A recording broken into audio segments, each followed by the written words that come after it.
Hello, my name is Melanie and I would like to teach you how to chain in crochet. First things first, how to hold a crochet hook. There are two more popular methods. One of them is the pencil grip, in which you'd hold your crochet hook like a pencil and work this way. And the other method, which I tend to use, is the knife grip, in which you'd hold the crochet hook inside your hand this way. So you'll see me do it this way, and I'll try to do a little bit with the pencil grip so that you can see both in action. First, you need a crochet hook and some yarn. We start with a slip knot, and to do that I put the short tail of the yarn on the left, cross over with the long tail and form this loop, which looks like a cursive letter L.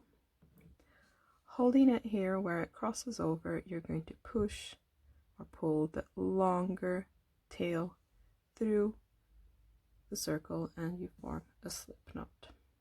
I'll do that one more time. Make an L with your yarn, hold it where it meets, push the long tail through, and you have a slip stitch, which you'll then put on your hook. There's another method that I like. It might look complicated at first, but I actually find it easier. So try both, see what you prefer.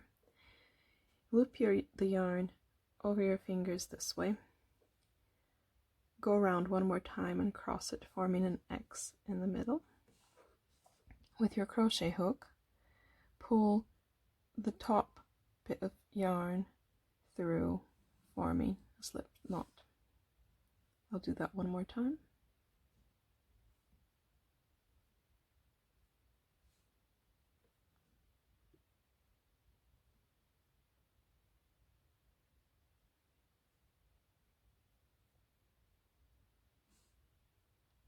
Make sure to tighten this loop that's on your hook, but you don't want it too tight and you don't want it too loose. Hopefully you can see how I have it here. You basically want to be able to move your hook in and out without too much trouble.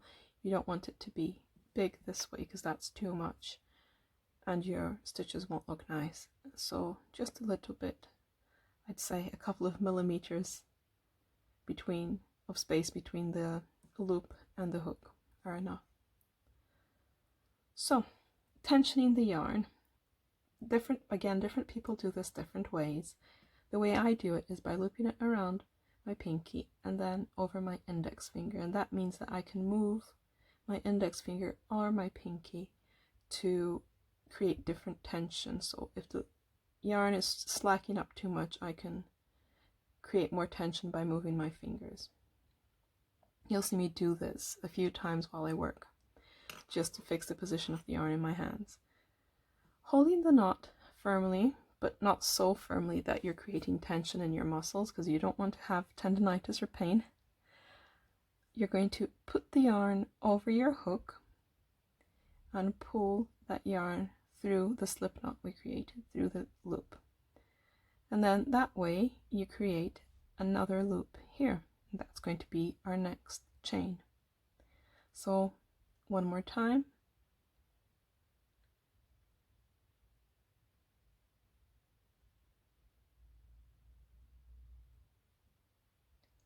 When doing this, it's important to not do it too tightly like this. I'm going to chain a few quite tightly. It does look really neat, it looks pretty, but when you have to come back and work into these chains, which we'll do in another video, it's going to be very difficult. So remember to cut yourself some slack and work a little bit looser, so not so tight. If not, it can make it quite difficult to work into it afterwards. At first, it's going to feel impossible to do, but I promise you that after only a couple of days practicing, this is going to feel a lot more natural because you create muscle memory and that makes it a lot easier. I'm going to do another few, trying to go slowly. The nice thing about learning in video, which is how I learned, is that you can go back and watch as many times as necessary and it doesn't feel like you're asking someone to teach you, can you show me that again? Can you show me that again? And that's what I like about learning in video, and that's why I'm making these videos, because this is how I learned. And here you go. You've got a few chains, and let's count and see how many we have, because this is also important. I'm just using a needle to point out the stitches. So a chain or a chain stitch, in order to count it, you have to find these V's, and that's how you're going to count it. So here we have 1, 2, 3, 4, 5, 6, 7, 8, 9, 10, 11, 12, 13.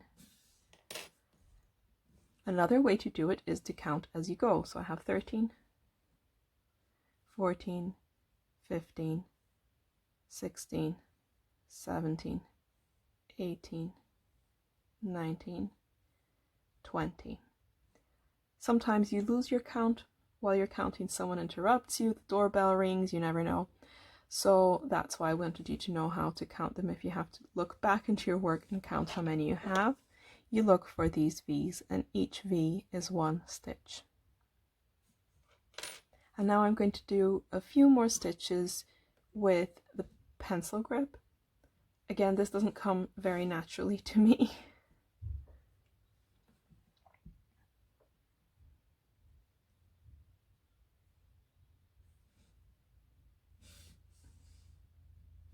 You can see how I struggle a bit because I don't have the muscle memory to do this. So at first it might feel, you're probably going to feel like I'm feeling now. And that's just a different grip. So practice. I'd say if you practice this solidly for 2 or 3 days, it's going to feel a lot more natural. And by practicing this, you're practicing the main movements we do in crochet, which is yarning over and pulling through.